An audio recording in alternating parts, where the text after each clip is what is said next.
রয়েছি, সাথে রয়েছেন শাওন ভাই। আমরা আজকে বাড়তি যাচ্ছি, আমি সুজন সার্টিফার। আজকে আমাদের একটি প্রোগ্রাম রয়েছে এই বাড়তিতে, একটি আমাদের জমি সংক্রান্ত বিষয়। আমাদের সাথে সময়টা থাকবে, আরও গণ্যমান্য ব্যক্তিবর্গ থাকবে সেখানে। আজকে এই বিষয়ে মানে ডিসকাশন হবে। তো আমরা এখন গাড়িতে, হানিফ গাড়িতে। ধন্যবাদ। হানিফ গাড়ি হচ্ছে আমাদের এই সড়কে, ঢাকা বরিশাল মহাসড়কের গুরুত্বপূর্ণ একটি বাহন এবং অনেক প্রমিনেন্ট এবং ফেমাস। এই গাড়িটি এখন পর্যন্ত তাদের যে ঐতিহ্য সেটি তারা ধরে রেখেছে এবং হানিফ সারা বাংলাদেশের রুটেই চলে।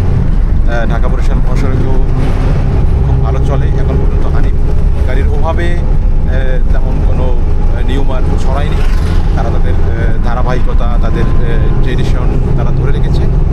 আর ঢাকা বরিশাল মহাসড়ক তো অত্যন্ত ব্যস্ততম সড়ক। পদ্মা সেতু চালু হওয়ার পর থেকে সড়কটি অত্যন্ত গুরুত্বপূর্ণ। প্রতি সেকেন্ডে সেকেন্ডেই গাড়ির পেছনে গাড়ি থাকে, মুখোমুখি হয় গাড়ি।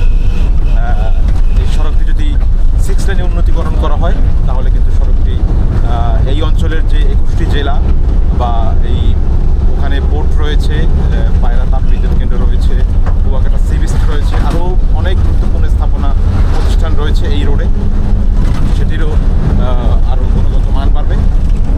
বিগত সরকারের সময় এটি 8,000 টাকা পাস হয়েছিল, কিন্তু সেটি পরবর্তীতে আলোর মুখ দেখেনি বা ইন্টারিম সরকার সেটিকে স্থগিত করে দেয়। আমরা প্রত্যাশা করব সড়কটি যাতে অতি দ্রুত 6 লেনে উন্নতি করা হয় এবং এক্সপ্রেস ওয়ে সড়ক যাতে করা হয়, তাহলে কিন্তু সড়কটিতে যেভাবে মৃত্যু মিছিল সেটিও কমে যাবে এবং সড়কের চাপ, সেই যানবাহনের চাপ সেটিও নিয়ন্ত্রণে আসবে এবং একটি ডিসিপ্লিন ওয়েতে এই যে ভেহিকেলগুলো সেগুলো চলতে পারবে।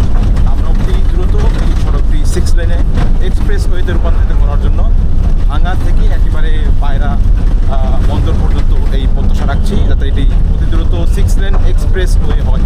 ধন্যবাদ।